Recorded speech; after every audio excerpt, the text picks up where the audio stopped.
દાસજી પોરબંદરના,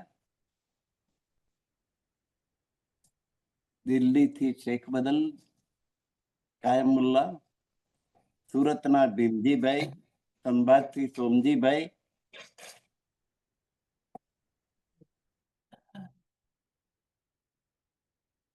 પછી સુરતથી નાગજીભાઈ,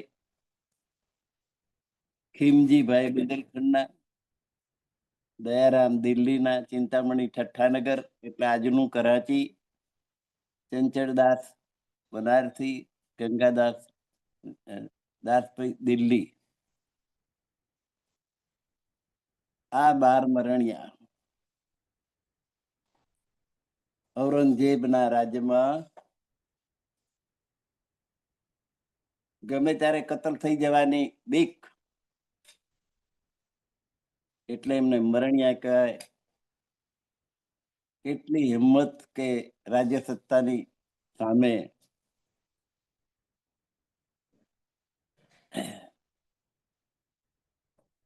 એમને સીધી પોલાદને ત્યાં ઉતારો આપ્યો.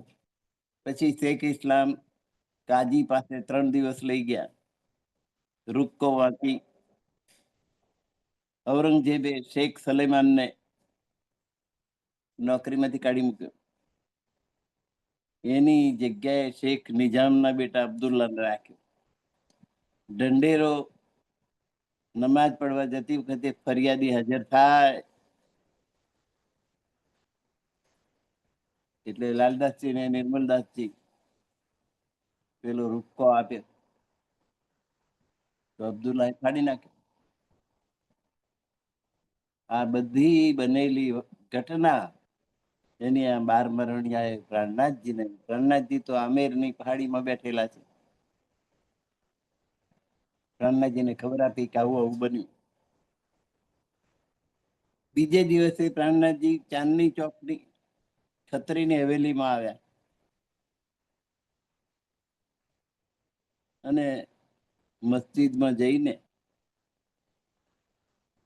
સનંદો જોર જોરથી પોકારવાની એક યુક્તિ વિચારી.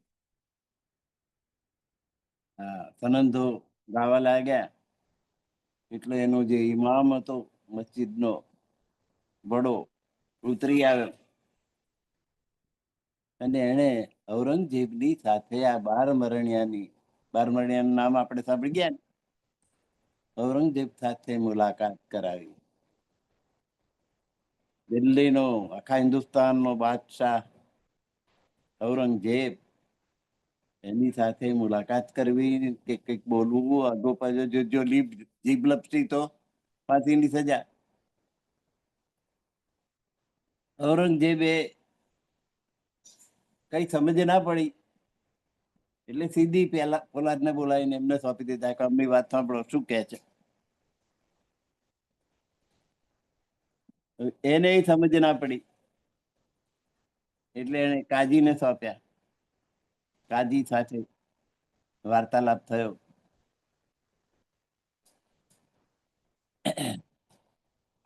ભીમ અને લક્ષ્મણ 12 મરણિયામાંના એમની મારફતે એમણે સનંદો સાંભળી દીધી, સનંદો ગાઈ સંભળાવી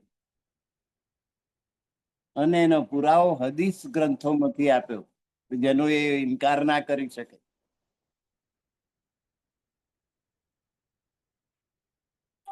શેખ ઇસ્લામે કાજીએ બાદશાહને મળીને સમજાવ્યું કે આ લોકોને તમારે બોલાવવાની જરૂર નથી,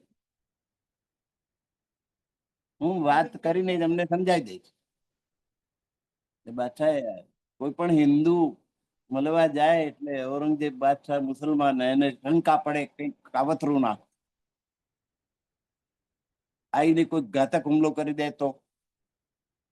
ઊંચી ગાદી ઉપર જેટલો બેઠો ને એટલું વધારે બીએ. સામાન્ય માણસ મારા તમારા જેવો હોય ને કોઈ નહીં બીક નહીં. ખુલ્લા ખેતરમાં ખાટલી નાખીને પડ્યો હોય એને કશાય ની બીક નહીં. પણ જેમ ઊંચો હોદ્દો જાય એમ બીક વધતી જાય. એ કોક મને મારી નાખશે.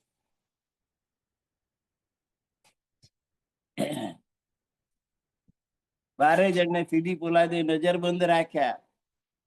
નજરબંધ એટલે પોતાની નજરમાં રાખવાના, રહેવાનું, ખાવા પીવાનું બધી ઇંતજામ કરો, પણ એમની ઈચ્છા સિવાય એ બહાર ના જઈ શકે, એને નજરબંધ કહેવાય. પછી કાજીને ઘેર લઈ ગયા, એની હવેલીમાં.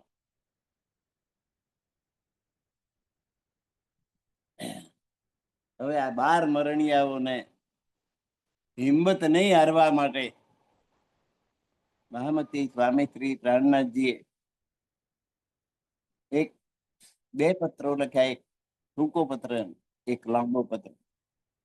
એને છોટી પત્રી અને બડી પત્રી એમ વિતકમાં કહેવામાં આવે છે.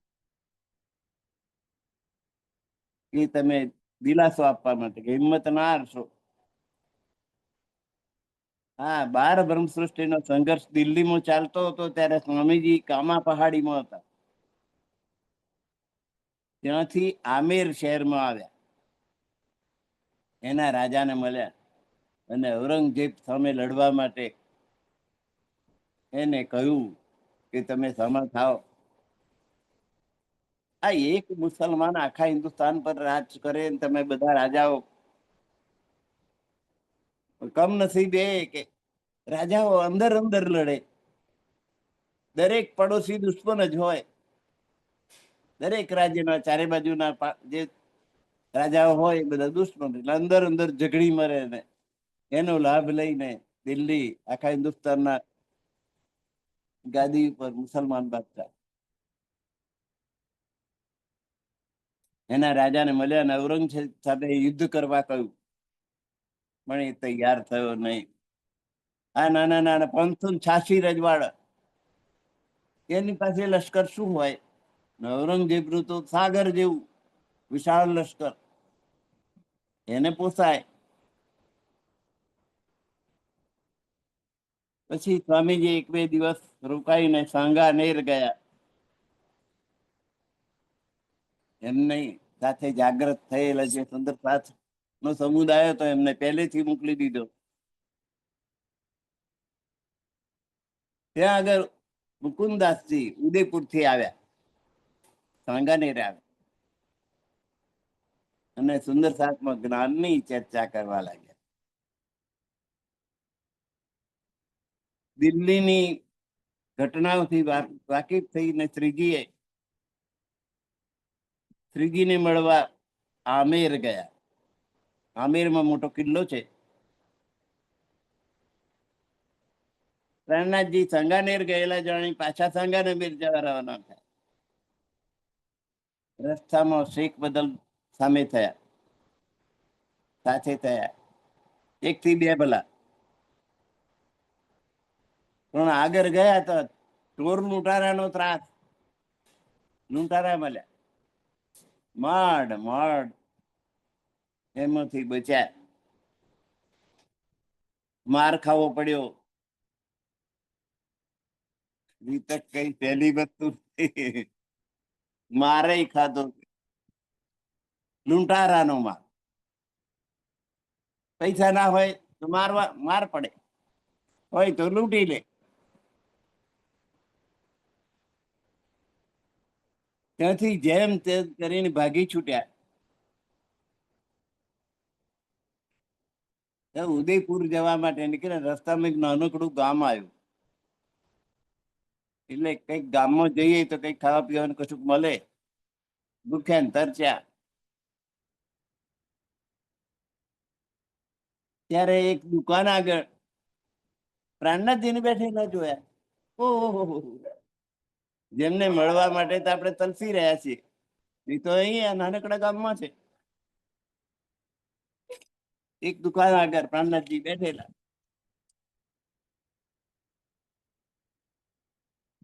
એમની સેવામાં છબીલદાસ, મુલુકચંદ બધા કેટલાય દિવસથી ભૂખ્યા ને તરસ્યા હતા. મુકુંદાસની કબર તે વખત તો પેલા રૂપિયા હતા ને, ચામડાની કોથળીમાં એના જ કદની કોથળી હોય, સાપ જેવી. એ કોથળીને એક રૂપિયો નાખતા જવા. 200-300 રૂપિયા એ કમર પટા તરીકે બદલે. કોઈ ખિસ્સા તપાસે જ કશું હાથમાં ના આવે. અને કમર પટો હોય, કમર પટા તરીકે રૂપિયા જ હોય. આવી બધી યુક્તિઓ તે વખતે ચાલતી. છબીલદાસ મુલુકચંદા કેટલાય દિવસથી મુકુંદાસે બધા ભૂખ્યા તરસ્યા હતા. એટલે મુકુંદાસે પોતાના કમરપટ્ટામાંથી 400 રૂપિયા કાઢીને આપ્યા. અને શેખ બદલે પણ પોતાના કમરપટ્ટામાંથી 300 રૂપિયા કાઢી. 400 ને 300 700 રૂપિયા તે દાડાના.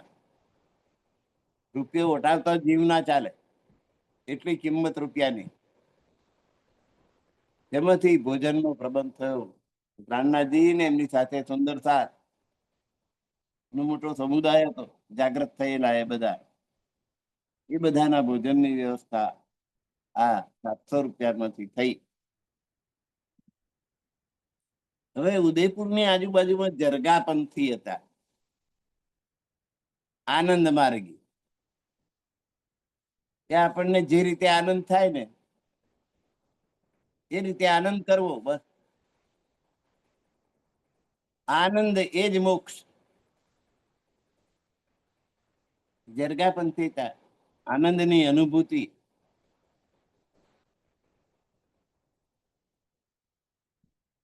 આંતરિક આનંદ થાય હૃદયની અંદર, એ સાચું. બીજી બધી વાતો ધાર્મિક જે હોય વેદોમાં, પુરાણોમાં, શાસ્ત્રોમાં લખેલી, બધું ખોટું. પોતાના અંતરમાં જેનાથી આનંદ થાય એ જ સાચો ધર્મ.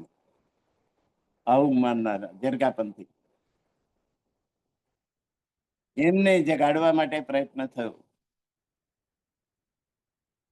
મુકુંદાસ, મલુકચંદ ત્યાંથી ઉદયપુર તરફ રસ્તામાં ભીડ લોકો મળ્યા. ભીડ લોકો એટલે લૂંટફાટ કરવાનો ધંધો, એમ બિઝનેસ કયો હતો કે લૂંટફાટ.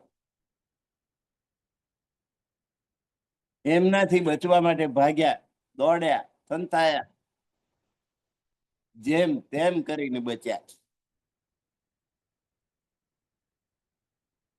ઉદયપુરમાં લાધુ મસાણી નામના એક વ્યક્તિ એ જાગ્રત થયા. તારતમ જ્ઞાન સ્વીકાર્યું. એમણે આશરો આપ્યો. એટલે મુકુદાસે પછી સ્વામીજીને પણ ત્યાં બોલાવ્યા. સંભાતથી વનમાળીદાસ, રામભાઈ ગોદાવરી એ પણ ત્યાં આવ્યા. એટલે બાયજુરાજને મૂકેલા હતા આગ્રા કેટલાક સુંદર સાથ, અને બાયજુરાજ એ આગ્રામાં સુરક્ષિત સ્થાને એમને મૂકેલા હતા. ત્યાંથી એમને બોલાવી લીધા. આ લાધુ મસાણીએ આશરો આપ્યો એટલે એક હવેલી આપી દીધી રહેવા માટે. અને એ હવેલીમાં પછી દરરોજ સત્સંગનો કાર્યક્રમ ચાલુ થાય કે પરમાત્મા કોણ છે, આપણે કોને પૂજીએ છીએ. નાના નાના દેવ દેવીઓની પૂજામાં વ્યસ્ત થઈને જીવન વ્યતીત શા માટે કરો છો? પરમાત્મા એક છે. નાનક કે છે, નાનક એકો સંવરીએ. શાસ્ત્રોમાં કહું એકમેવ અદ્વિતીય બ્રહ્મ દ્વિતીયો નાસ્તિ. પરમાત્મા એક જ છે ને બીજું કશું છે જ નહીં. બીજું બધું દેખો છો ભ્રમ છે, આજે છે ને કાલે નથી.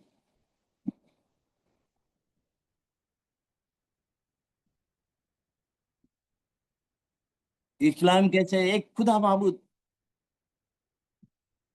પૂજા જો કરવાની હોય તો એક ખુદાની, બીજા કોઈની નહીં. અલ્લાહ, ખુદા.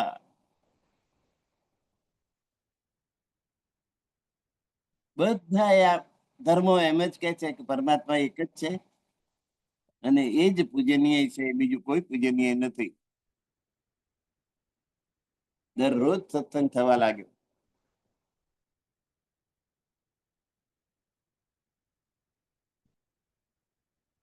એમાં બે રજપૂત ભાઈઓ, નૂર મોહમ્મદ, સૈયદ, ભીખુભાઈ, રાધાભાઈ, રૂકમણી, સુંદરભાઈ, સોમાભાઈ, મયારામ, વસુદેવ, સુખદેવ, દેરાસરી, આ બધા જાગૃત થયા.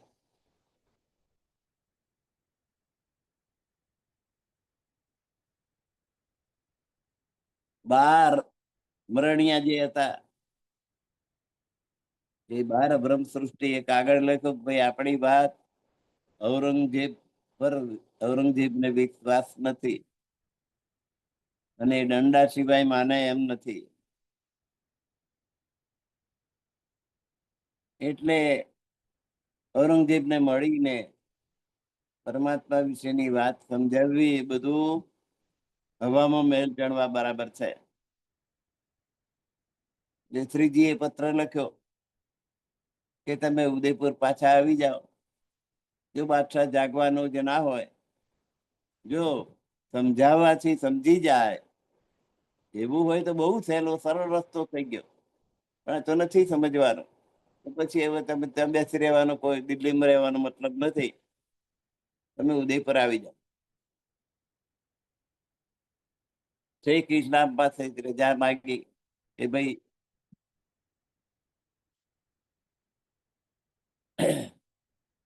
નજર કેદ રાખેલા હતા ને, બાદશાહે તે વખતના 100 રૂપિયા આપ્યા સમજાવવા આવેલા હિન્દુ ધર્મ વિશે. નિજાનંદ સંપ્રદાયના સિદ્ધાંતો સમજાવતા હતા.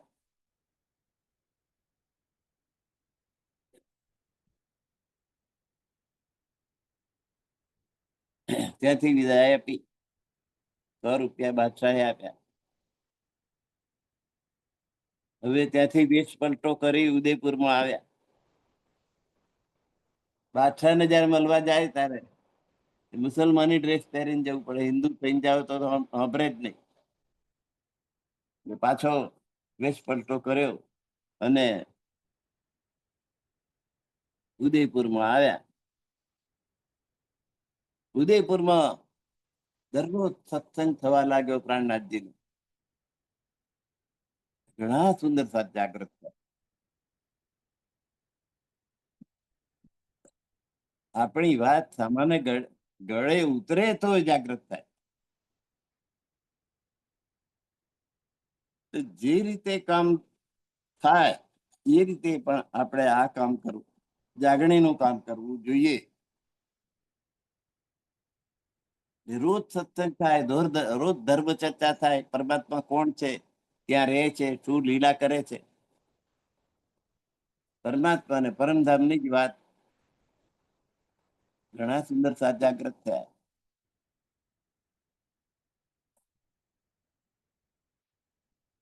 એટલે એ બધા ઉદયપુરની પ્રજાજનો હતા. એટલે આ વાત ઉદયપુરના રાજા સુધી પહોંચી ગઈ. કઈ સંત આવ્યા છે અને સત્સંગ કરે છે, બહુ સરસ કરે. પ્રાણનાથજીની ખૂબ પ્રશંસા થવા લાગી.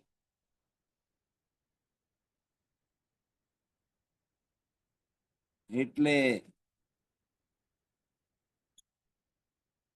રાજાની આજુબાજુ જે એમના મળતિયા હતા, એ રાજા જેમની વાત સાંભળતા હતા, જેમનો ઉપદેશ સાંભળતા હતા, એવા બ્રાહ્મણો ગભરાયા કે હારું આ તો આમનો આ થઈ જશે તો આપણી છુટ્ટી થઈ જશે. એટલે એમણે પ્રાણનાથજીની નિંદા કરવા માંડી.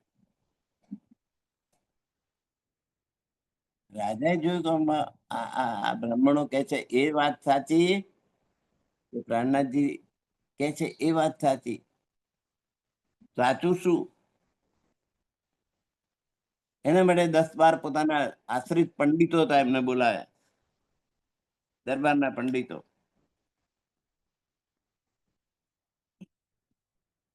કે જાઓ તમે આ પ્રાણનાથજી જે સત્સંગ કરે છે એ સાંભળો અને પછી મને એનો અહેવાલ આપો. પંડિતજીઓએ, આજે બ્રાહ્મણો અને પંડિતો એ તો કર્મકાંડના પૂજારી, ઓમ સ્વાહા કરાવનારા બહુ બહુ તો યજ્ઞ કરાવી દે. એ કર્મકાંડમાં માનનારા એ પ્રાણનાથજીની અધ્યાત્મની આટલી ઊંચી વાતને કેવી રીતે સમજે?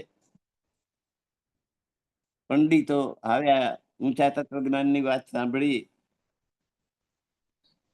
મનમાં વિચાર કર્યો કે જો રાજા આ સત્સંગ સાંભળશે તો આપણી કશી કિંમત નહીં રે. આપણે તો આજ સુધી ઓમ સ્વાહા જ કરાયું છે, અને આ તો પરમાત્માની વાત કરે છે. ખોટો અભિપ્રાય આપ્યો. આ તો બધા ધુતારા છે ને, આપણા રાજમાં એમને રહેવા જ ના દેવા જોઈએ, એમને કાઢી મૂકો.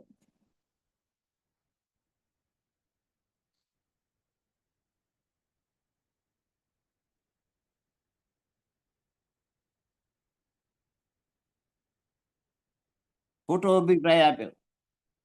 એ પ્રાણના જે ભાગવતના 42 પ્રશ્નો પૂછ્યા, એ પંડિતોમાંથી કોઈ જવાબ જ ના આપી શક્યો. આ તો બ્રહ્માજીના વંશજો બ્રાહ્મણો.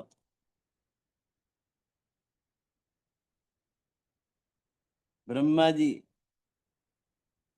એની ગર્ભ સ્તુતિ કરી, પછી પાછી પરીક્ષા કરવા આયા કે ખરેખર આ બ્રહ્મનો અવતાર છે કેમ. બ્રાહ્મણો તો બધા ઋષિઓ પાસે અન્ન માગ્યું તો ના આપ્યું કૃષ્ણજીએ. ઋષિ પત્નીઓ એ એમને જમાડ્યા. પછી જયારે ઓળખ્યા કે આ કૃષ્ણ તો બ્રહ્મનો અવતાર છે, ત્યારે પોતે એની પત્નીઓને પગે લાગ્યા કે તમે ખરા ને અમે ખોટા નીકળ્યા. ભૃગુ ઋષિએ વિષ્ણુ ભગવાન જઈને લાત મારે પરીક્ષા કરવા માટે કે આ બ્રહ્મા વિષ્ણુ મહેશ એમાં ઉત્તમ કોણ? તો ભૃગુ ઋષિ પરીક્ષા કરવા ગયા. વિષ્ણુ ભગવાન સુતેલા જઈને લાત મારી. એકદમ બેઠા થયા વિષ્ણુ ભગવાન અને એમના ચરણ પકડી લીધા કે રે મારી છાતીમાં તો કઠણ કઠણ હાડકા છે, તમારા પગ નરમ મુલાયમ, તમને પગમાં વાગ્યું હશે.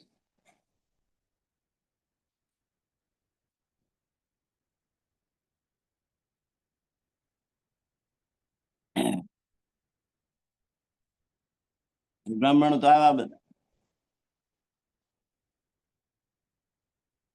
એટલે રાજાને અભિપ્રાય આવ્યો કે આ વૈરાગ્યો કશા કામના નથી, એમનું ભોં પણ જોવા જેવું નથી. કારણ કે જો અમની વાત રાજા સાંભળશે તો આપણી છુટ્ટી, આપણને જે માન પાન મળી રહ્યા છે ને અન્ન અન્નદાન મળી રહ્યું છે, રાજા તરફથી જે કઈ પૈસો ટકો મળી રહ્યો છે, બધું બંધ થઈ જશે.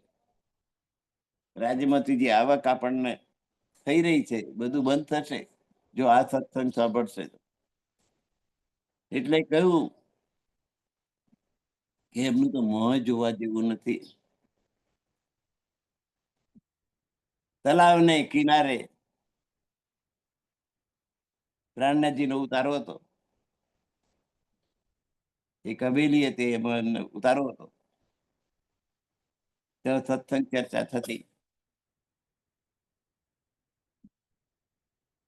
પ્રાણનાથજી બધાને પોતાના અવગુણો કાઢવા માટે કહ્યું.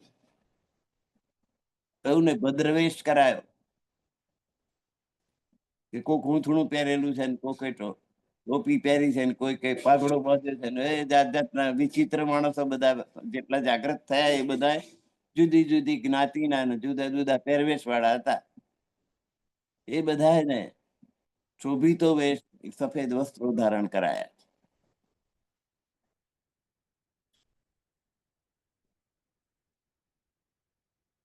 બધા એનો પોતાની જુદી જુદી ઓળખાણ હતી, એ બધી જતી રહી ને બધા એક એક સરખા થઈ ગયા.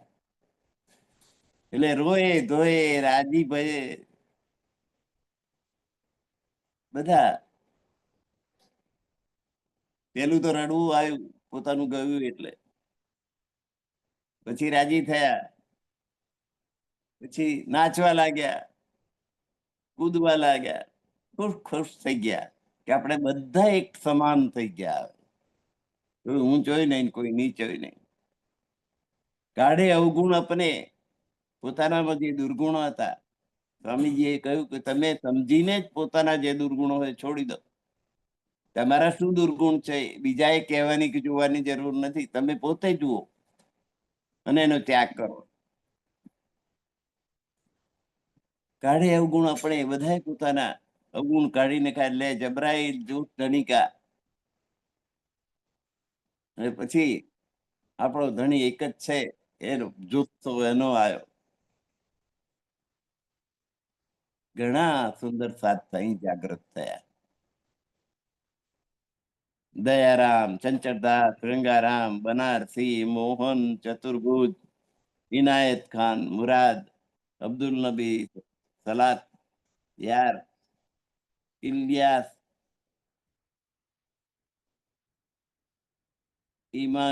ઈમાનુદ્દીન, ઉસ્માન, હસન, અહમદ, અવલ, હિન્દુ, મુસલમાન બધા જાગૃત થયા.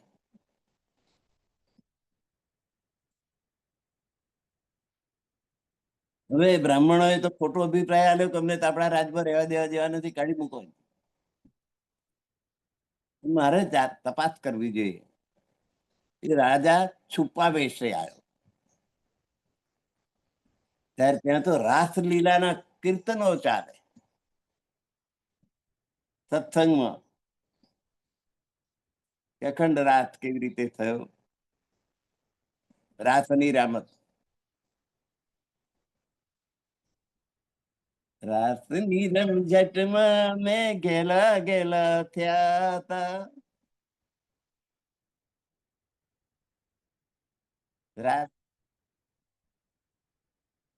રાસલીલાના કીર્તનો, ભજનો દ્વારા રાસલીલા આખી એક ભજનોમાં વ્યક્ત થયેલી છે. એ સાંભળ્યા, એ ગવાતા હતા ત્યાં.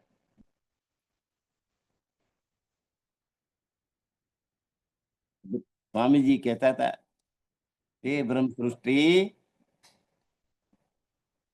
આ હોજ કોસર તલાવની લીલાને તમે યાદ કરો કે આપણે તો હોજ કોસરમાં નાના હોજે કોસરમાં એના ટાપુ ઉપર જનારા, ટાપુ મેલમાં રહેનારા એ પરમધામને યાદ કરો.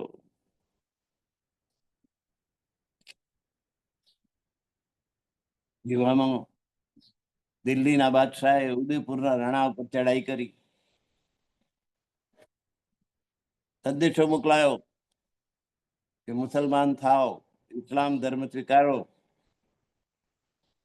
તો તમને 5 પરગણા આપું, બાકી બધું તમારું રાજ લઈ લઈશ યુદ્ધ કરીને.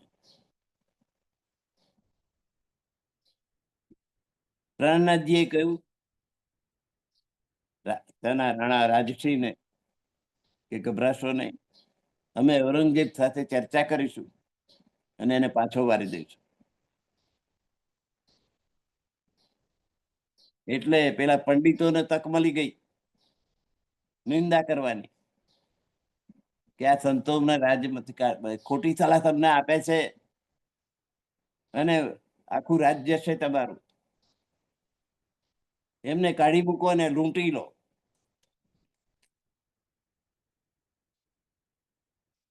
એટલે રાણાએ પછી ના છૂટકે સંદેશો આપ્યો કે ઔરંગઝેબની ચડાઈ થવાનો ભય છે, અમે તમારી રક્ષા નહીં કરી શકીએ તો અમારી આબરૂ જશે, માટે થોડાક દિવસ માટે ઉદયપુર છોડી બીજે જતા રહો.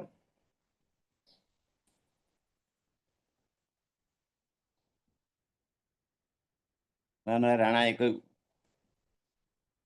છુપા વિશે દર્શન કરવા આવ્યો અને શિરપાવ આપી, શિરપાવ માથાની પાઘડીથી માંડી અને પગના જૂત્યા સુધી બધું જ પહેરવાની વસ્તુ આપવામાં આવે ને શિરપાવ કહેવાય. શિર અને પાવ, પગથી માંડીને માથા સુધીને બધા જ અલંકારો. ખબરદાર રહેવા જણાવ્યું.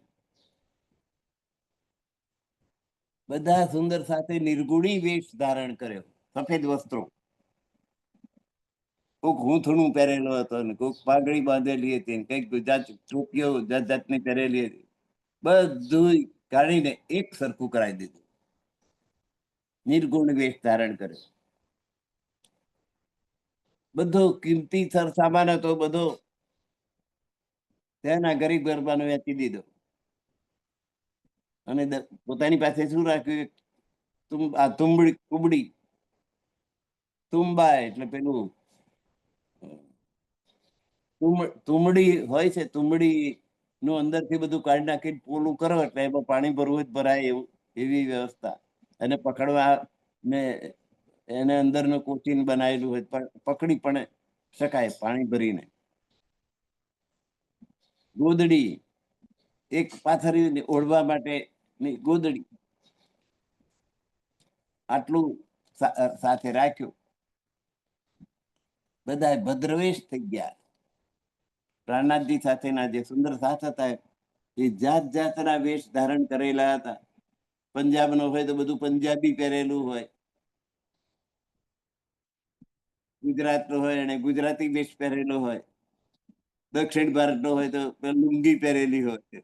એમ બધા પ્રદેશે પ્રદેશે પહેરવેશ જુદા હોય છે ને, એવા તો બધા સુંદર સાથ જુદે જુદે ઠેકાણેથી જાગૃત થયેલા. જુદું જુદું ચિત્ર વિચિત્ર મેળો દેખાતો હતો, એને બદલે બધાને ભદ્રવેશ કરી સફેદ વસ્ત્રો ધારણ કરાવી દે, સાદો.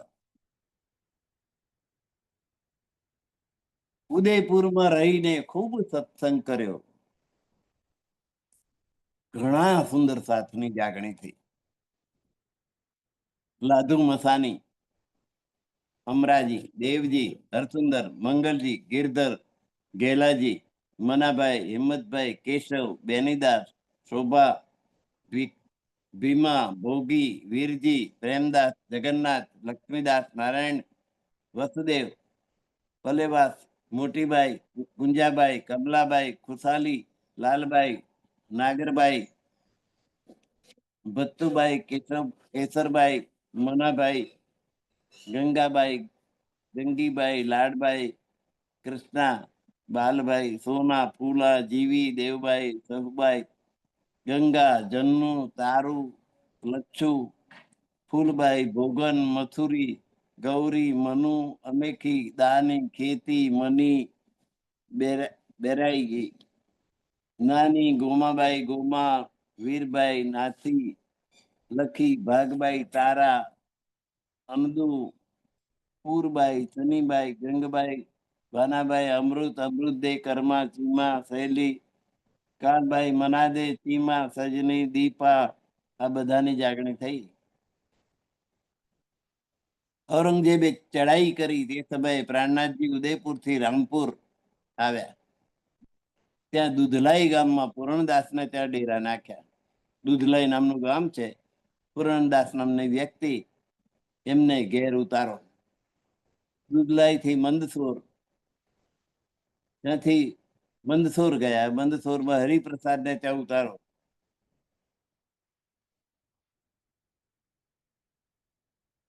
હવે મુસલમાનોની ચઢાઈ થઈ. દિલ્હી થી ઔરંગઝેબની ચઢાઈ, એટલે એ આપણે પકડાઈશું તો ખૂબ ત્રાસ આપશે એ બી કે ઉદયપુરની પ્રજા અને જાગૃત થયેલા જે સુંદર સાથ હતા બધા પહાડો તરફ ભાગ્યા. પહાડોમાં જઈને સંતાયા. ત્યાં ભૂખ્યા તરસ્યા, પહાડોમાં ખૂબ બેહાલ થયા. નતું ખાવાનું મળે. કઈક ફળફળાદી વાળું કોઈક ઝાડ આવી જાય તે ખાય. કોઈ ઝાડના પાંદડા ખવાતા હોય તો પાંદડા ખાય. તો એમાં ખૂબ ભૂખ્યા તરસ્યા, ખૂબ બેહાલ થાય. એમનું દુઃખ દૂર કરવા પ્રાણનાથજીએ 6 પદોમાં પ્રાર્થના કરી.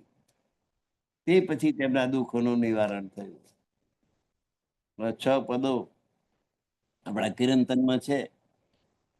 એનો વિસ્તાર કરી શકાય એમ નથી. આ રીતે એમના દુઃખનું નિવારણ થયું. ત્યાંથી મંદસોર ગયા. ત્યાં 8 મહિના સુધી રહ્યા. હરિપ્રસાદને ત્યાં ઉતારો એમનો થયો. મંદસોરની ચારેય બાજુ ઔરંગઝેબની લશ્કર ની છાવણી અને પઠાણો હતા. લશ્કરી છાવણી એટલે એની આજુબાજુ પઠાણો રહેતા હતા. એમણે પ્રાણનાથજીએ સનંદો ગાવા માંડી, સનંદો સમજાવવા માંડી તો પઠાણો સનંદો સાંભળવા આવવા લાગ્યા. દૌલત ખાન, શેર ખાન, કોહટી, બીજા કેટલાક પઠાણો જાગૃત થયા. બીના એક મોહમ્મદ નામની સનંદ થી દૌલત ખાન ને જોશ આવ્યો.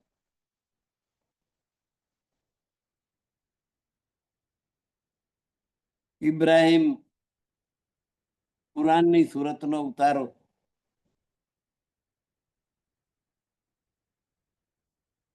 મોમિનની કક્ષામાં આવી શકે નહીં, તેને ઇબ્રાહિમ સમજી શક્યો નહીં.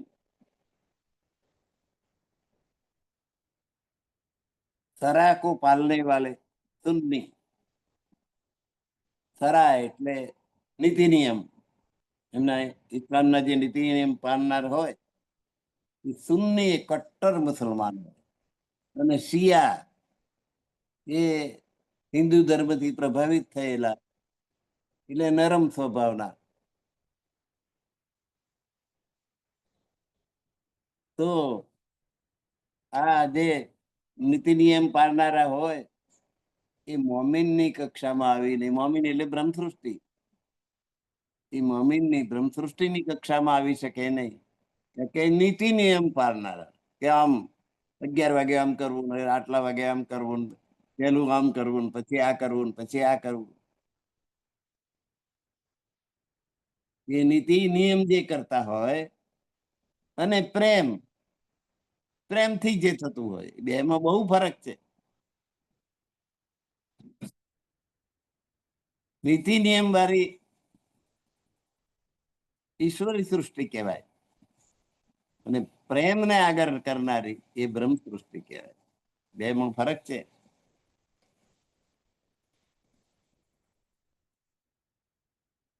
આ વાતને ઇબ્રાહિમ સમજી શક્યો નહીં. પ્રાણનાથજી એનો બાતુની અર્થ, અંદરનો અર્થ સમજાવ્યો. કુરાનના 16, 17, 18, 19 થી પારા પર પ્રાણનાથજી વિચાર કરવા લાગ્યા. 30માંથી પારાની 36મી સુરત, 36મું પ્રકરણ ઉતારી અલીફ લામ મીમ.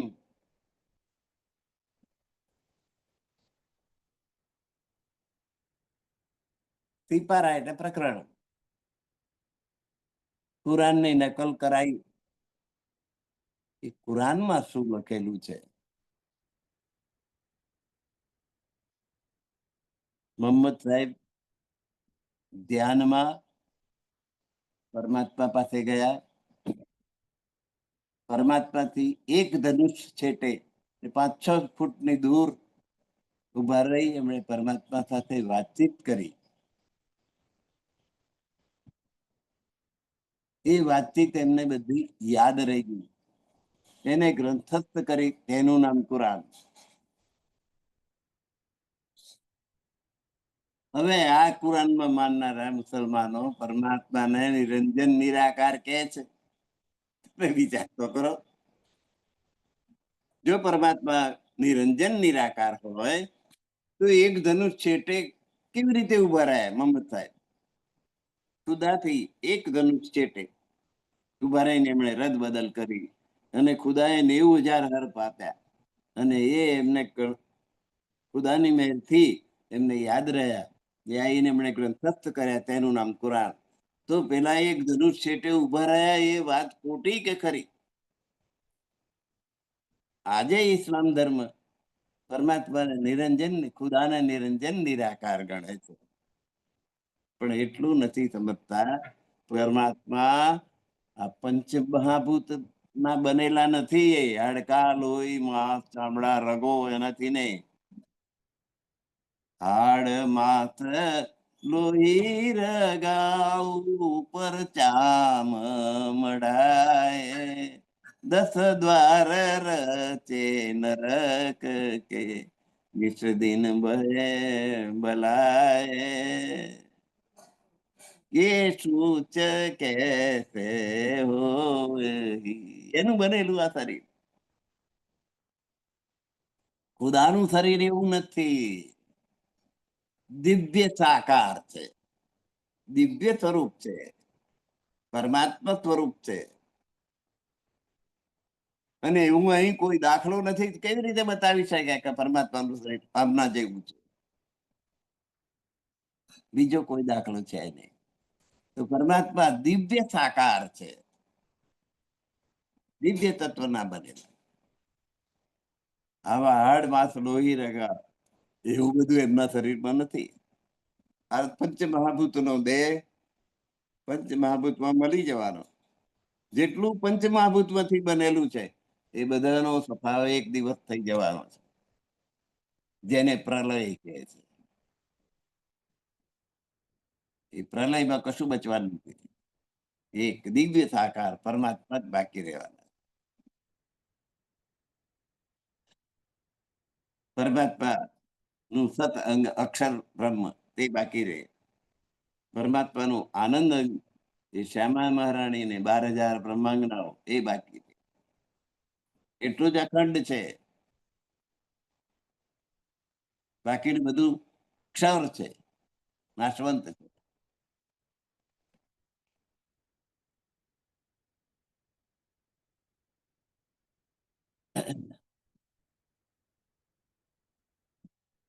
અલીફ લામ મીમ પહેલાથી પારાથી કુરાનની નકલ કરાવી શરૂ કરી. બીજો ત્રીજો ચોથો પાંચમો થી પારો ઉતારવા માંડ્યો. એટલે ઇબ્રાહિમ નામના મુસલમાન સરદારને મનમાં કપટ પેઠું કેમ કુરાનનો ઉતારો કરાવે છે. એટલે ઘેર લઈ જવા લાગ્યો કે હું મારે ઘેર લઈ જવું, અને પછી પાછો કાલે લાય. લાલદાસજી લાલદાસજી જેના 99 જલપોત ફરતા હતા, તો વાણનો માલિક કેટલો હોશિયાર હોય, સમજી ગયો કે આ ઘેર લઈ જવા કે છે, કાલ નહીં લાવવાનો. અને પ્રાણનાથજી એ જામનગર સ્ટેટના દિવાન, રાજા કરતા વધારે ચતુર હોય. આખો રાજ્ય સંભાળવાનો જામનગર સ્ટેટનો. પ્રાણનાથજી ખૂબ ચતુર, બે સમજી ગયા. તપસીર આપવાની ચોખ્ખી ના પાડી. તફસીર એટલે ટીકા, ભાષ્ય. કુરાન ની એક આયત અને પછી એનો અર્થ કરવો આપણી ભાષામાં, અને તફસીર કહેવાય. ઇબ્રાહિમે મુસલમાનોને ભડકાયા, ભડકાઈને આ બધું પડાઈ લઈશ એવી ધમકી પણ આપી.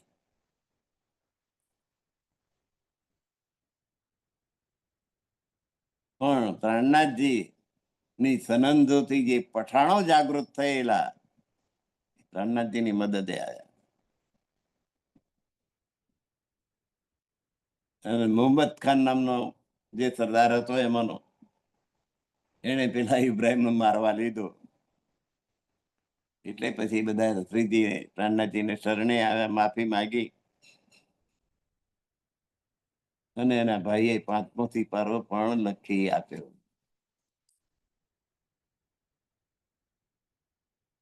એવામાં ઔરંગઝેબની મંદસોર રાજ્ય ઉપર ચડાઈ થઈ, મુસલમાની લશ્કર આવ્યું, યુદ્ધ થાય એટલે બધું સર્વનાશ થાય. જીતેલા પ્રદેશને આગ લગાડી દે, ઘર બાર બધું મેદાન મેદાન કરી નાખે. એટલે સુંદર સાથ જે જાગૃત થયેલા હતા બધા પહાડોમાં ભાગ્યા કે લડાઈ પતી જાય પછી પાછા ઘેર આવીશું. પહાડોમાં જઈને રહેવા લાગ્યા. દિવસમાં એક વખત પ્રાણનાથજીના દર્શન કરવા આવે અને વસ્તીમાં ભિક્ષા માગી અને જોડી ભરીને પ્રાણનાથજી પાસે લઈને આવે. પ્રાણનાથજી દરેકની જોડીમાંથી કંઈક કંઈક આઈટમ, કોઈક કોઈક વસ્તુ પસંદ કરીને લે ને ચાખે અને વખાણ કરે, ભિક્ષા ગ્રહણ કરતા. પ્રાણનાથજી એ રીતે પેટ ભરતા. દરેક જણ ભિક્ષા માગી લાગે વસ્તીમાંથી અને દરેકની જોડીમાંથી ટુકડો ટુકડો ટુકડો લઈને, ટુકડાનું પ્રકરણ કે છે, અને એમનું પેટ ભરાઈ જાય. ભિક્ષાના વખાણ કરતા કે આ જોડીનું આ વસ્તુ બહુ સ્વાદિષ્ટ છે, આ કોની જોડીનું છે, બહુ સ્વાદિષ્ટ. રોટી માધુકરી, અને માધુકરી કહેવાય ભિક્ષા માગવી. અને બાઈજુરાજ દાળનું મોટું તપેલું ઉકારે, દાળ બાઈજુરાજની અને રોટી માધુકરીની. જેટલા સુંદર સાથ જાગ્રત થયેલા અને જંગલમાં જતા રહ્યા બધા એને પીરસે. રોટી માધુકરીની, દાળ બાઈજુરાજ.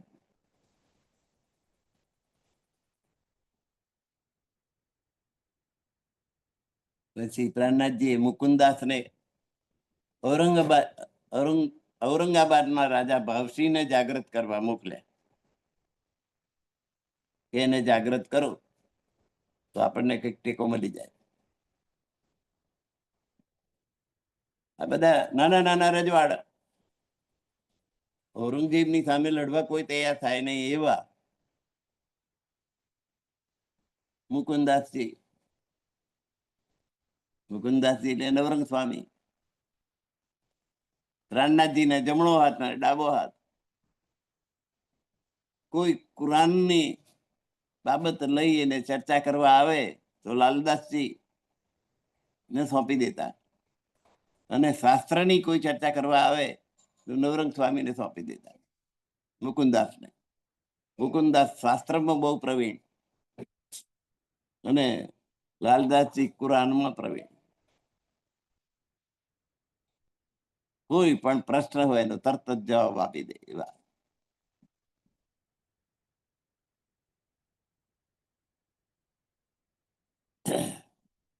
સ્વામીજીને બોલાવવા પત્ર લખ્યો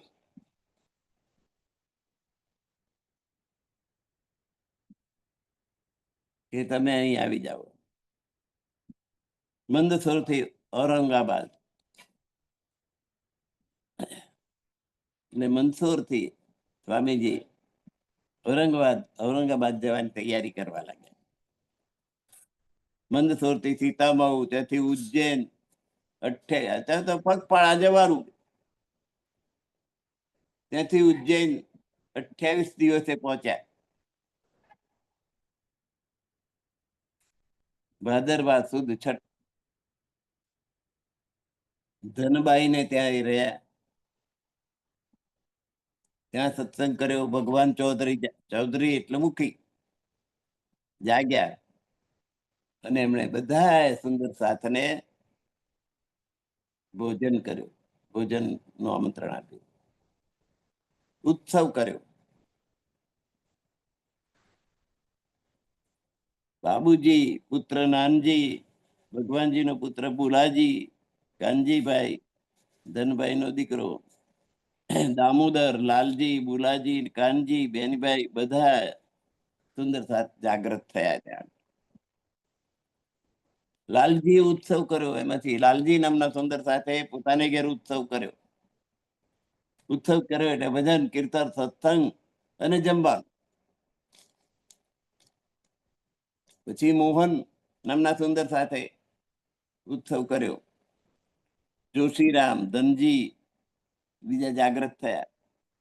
કાનજીએ રસોઈ આપી, ખૂબ પ્રેમ દેખાડ્યો. કાનજી નામના આગેવાને રસોઈ આપી, જમાડ્યા, બધું ખરું, પણ જાગૃત થયો નહીં. નવું જ્ઞાન સ્વીકાર્યું નહીં એને. જીવલી નામની એક બેન, જીવલી નામ, જીવા બેન એટલે જીવલી કે, એને રસોઈ કરી જમાડ્યા. ઉકાભાઈ અને ધનજીની ત્યાં પણ રસોઈ, પછી બાલબાઈ ને ત્યાં રસોઈ, નંદરામે પધરામણી કરી, ભૂધર ફૂલબાઈ ને ત્યાં પધરામણી થઈ, રામબાઈ, કાનજી, મુરલી, આનંદ, શ્યામજી, મોહન, શ્યામબાઈ બધાને ઘેર ઉત્સવ થયો. એટલે પોતાની ઘેર આમંત્રણ, ભજન, કીર્તન, સત્સંગ અને ભોજન.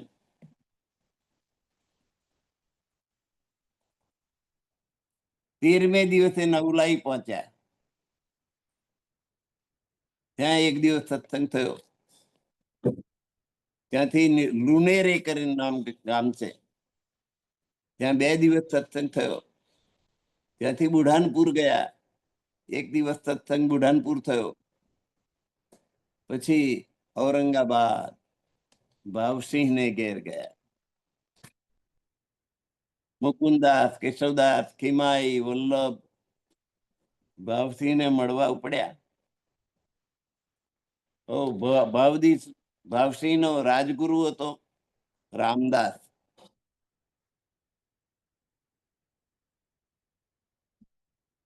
એને એમનો સત્સંગ સાંભળેલો. એ રાજગુરુ હતો રામદાસ. એને જાણ્યું કે આ 4 જણા મુકુંદાસ, કેશવ, કિમાઈ ને વલ્લભ જો રાજાને મળશે તો આપણી છુટ્ટી થઈ જશે. એટલે એને આ 4 જણને ખૂબ મારી નાળાની પાર કાઢી મૂક્યા.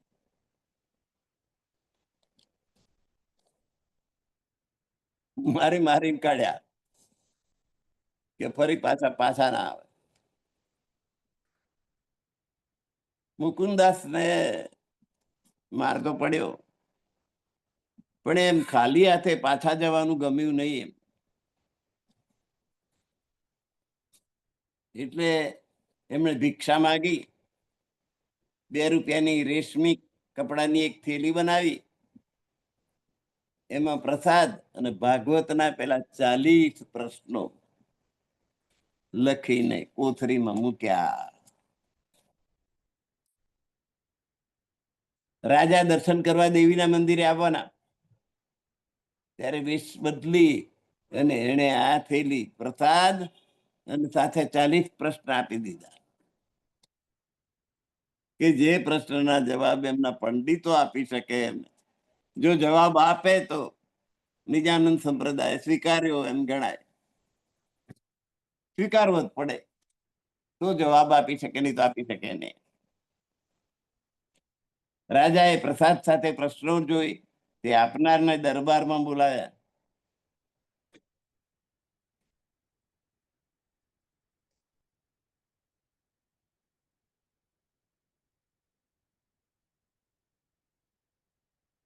પોતાની હવેલી પાસે એમને ઉતારો આપે. રામદાસે વિરોધ કર્યો. રામદાસ એમનો રાજગુરુ, એટલે આ લોકો ની વાત રાજા સાંભળશે તો આપણી છુટ્ટી થઈ જશે. એ 2 કૃષ્ણ બતાવે છે. કૃષ્ણ તો એક જ થયા, અને એકથી વધારે કૃષ્ણ કેવી રીતે બતાવે? 11 વર્ષ 52 દિવસના કૃષ્ણ જુદા અને દ્વારકાધીશ બન્યા એ કૃષ્ણ જુદા, એમ જુદા જુદા બતાવે છે. રાજાએ એમને પોતાની હવેલીની પાસે ઉતારો આપવાની વ્યવસ્થા કરવા જણાવ્યું. રામદાસે એમને ઘેર લઈ જઈ સેવા કરવા જણાવ્યું. રામદાસ કહે છે કે ના, મારે ઘેર લઈ જઈને એમની હું સેવા કરું. એટલે મુકુંદાસે બરડો બતાડ્યો, જો હમણે મારી સેવા કરી છે. એમને કરેલી સેવા જાહેર કરી કે અમને માર્યો છે.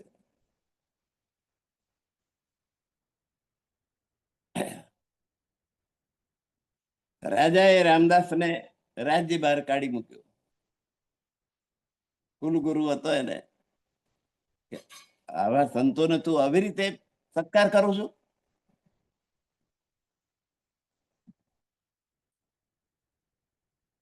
પોતાના દરબાર ભરીને બધા પંડિતોને ભેગા કર્યા અને 40 પ્રશ્નના જવાબ આપવા જણાવી. કે આ 40 પ્રશ્નના જવાબ આપ. પંડિતોએ 80 પ્રશ્નો પૂછ્યા 40 બદલે. મુકુંદાસે બીજે દિવસે 80 પ્રશ્નના જવાબ આપી દીધા. મુકુંદાસ તો જબરદસ્ત વિદ્વાન હતા શાસ્ત્રોના. લાલદાસજી કુરાનના અને મુકુંદાસજી શાસ્ત્રોમાં પારંગત. પણ પ્રશ્ન પૂછો ફટાફટ શ્લોકો સાથે જવાબ આપી દે. મુકુંદાસે 23 પ્રશ્ન પૂછ્યા. પંડિતો જવાબ આપી શક્યા નહીં. 15 દિવસની મુદત આપી. 15 દિવસ તમે શાસ્ત્રો જુઓ, વાંચો, આનો જવાબ લાવો.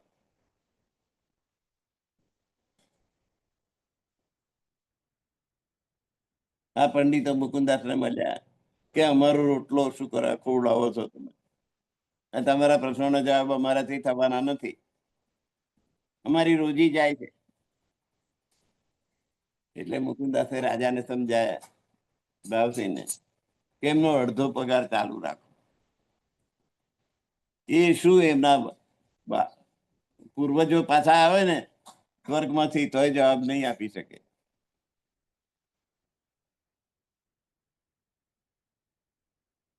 મુકુંદાસને વિનંતી કરી ભાવસિંહે કે જી સાહેબ, શ્રીજી સાહેબ નહીં બોલાવી લાવો, રણનાથજી નહીં બોલાવો. સવારી માટે હાથી ને ઘોડા આપ્યા. બુંદીની એક હવેલી આપી, એમાં ઉતારો એમને આપો. ત્યાં બાયજુને રાખવાની વ્યવસ્થા થઈ. જવાબ આપવા માટે ખર્ચી આપી. પ્રાણનાથજી પોતાના આખા સુંદર જાગૃત થયેલા સુંદર સાતના સમુદાય સાથે ઔરંગાબાદ આવી પહોંચ્યા. ભાવસિંહને ત્યાં ભાવસિંહ હવેલી આવી, પ્રાણનાથજીને પગે લાગ્યો, ધન્ય ધન્ય થઈ ગયો. સેવા, રસોઈ, ઉત્સવ.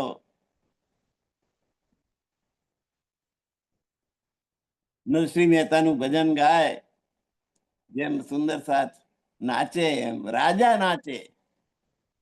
ભાવસિંહ નાચવા લાગ્યો. દરરોજ રાસલીલાના કીર્તન સાંભળીને રાજી થતો. બધા સત્સંગમાં મેં કુરાનની વાતો આવે. અરે વિચારમાં પડ્યો કે આ બે બાજુની વાત કેમ નહીં કરે?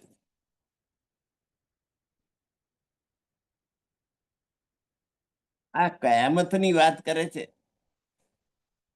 કયામત એટલે સર્વનાશ એવું સમજે છે. કયામત નો સાચો અર્થ છે જાગણી. આત્મા જાગૃત થઈ જાય એટલે કયામત થઈ ગઈ. આ રણનાથજી આ કયામતની વાત કરે છે. એને પોતાના રાજ્યના 4 વિદ્વાન મુલ્લાઓને બોલાવ્યા અને એ વાત સમજાવવાનું કહ્યું. જો એ વાત આ 4 મુલ્લા સ્વીકારે, હું ઔરંગઝેબ સામે લડવા તૈયાર છું. દરરોજ આ મુલ્લાઓ સાથે પ્રાણનાથજીને કયામત કુરાન પર ચર્ચા થવા લાગી. ભટ્ટ ભવાની ઉદયપુર થી આવ્યા. એ વળી પાછી બુદ્ધ ગીતા, બુદ્ધ સ્તોત્ર લાવ્યા. ઉદયપુર થી અવલ ખાન દર્શને આવ્યો. જાન મોહમ્મદ મિહિર જે દર્શને આવ્યા, સત્સંગ સાંભળે જાગૃત થઈ જાય એમની આત્મા. જાગ્યા. ભટ્ટ ભવાની ભાગવત કથા કરતા. એટલે શાસ્ત્ર શ્રવણ શ્રી ભાગવત સ્વામીજીએ કહેલું છે. ભાગવતમાં 10મ સ્કંદ કૃષ્ણ લીલા 11 વર્ષના 52 દિવસના એ પૂર્ણ બ્રહ્મ પરમાત્માની લીલા છે. એમને તારતમ જ્ઞાન પ્રાપ્ત થયું. કથા પછી શ્રીજી જમીને દોડ પહોર સુઈ જતા. 3:30 વાગે સુંદર સાથ સાથે પાછી ચર્ચા કરતા. એક બાજુ લાલદાસજી કુરાનની ચર્ચા કરે, બીજી બાજુ ભટ્ટ ભવાની ભાગવતની ચર્ચા કરતા. કુરાન ભાગવત બંનેનું મિલાન કરે. જે કહ્યું છે ભાગવતમાં એ જ કહ્યું છે કુરાનમાં. ભાષા જુદી છે, પરમાત્મા એક છે તો વાત તો એક જ આવે. કોઈ પણ ધર્મ 11 ધર્મ છે જુદા જુદા, મોટા મોટા વિશ્વ ધર્મ, પરમાત્મા એક જ હોય. હિમાલય પર્વત એક જ છે, પણ ચીન બાજુથી ચડવાનો માર્ગ જુદો હોય, ભારત તરફથી ચડવાનો માર્ગ જુદો હોય. પૂર્વ દિશાએ જુદો હોય તો પશ્ચિમમાં જુદો હોય, ઉત્તરમાં જુદો હોય તો દક્ષિણમાં જુદો હોય. ઈશાન અગ્નિ નૈઋત્ય વાયુમાં જુદા જુદા રસ્તા હોય. હિમાલય એકનો એક, પરમાત્મા એક છે, પણ જુદી જુદી ભાષામાં જુદા જુદા ધર્મોએ એ પરમાત્માને ઓળખાવવાનો પ્રયત્ન કર્યો છે.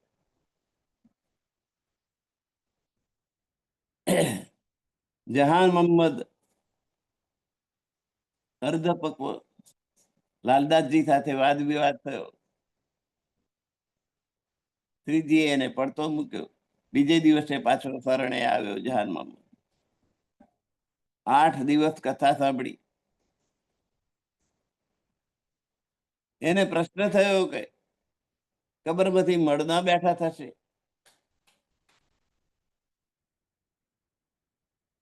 મુર્દે કેવી રીતે કબરમાંથી ઉઠે? શ્રીજીનો જવાબ,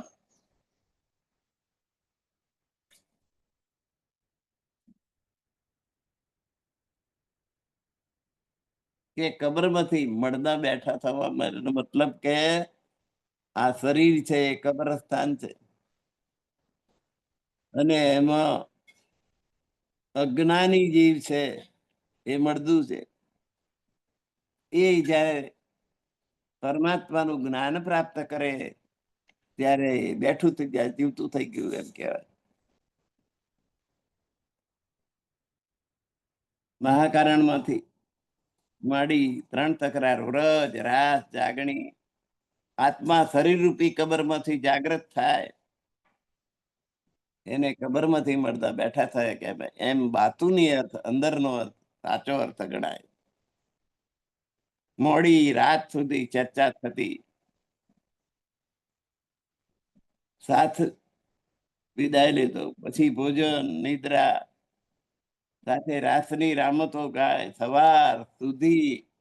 આ રીતે સત્સંગ, ભજન, કીર્તન એમાં જ બધો સમય વ્યતીત થાય.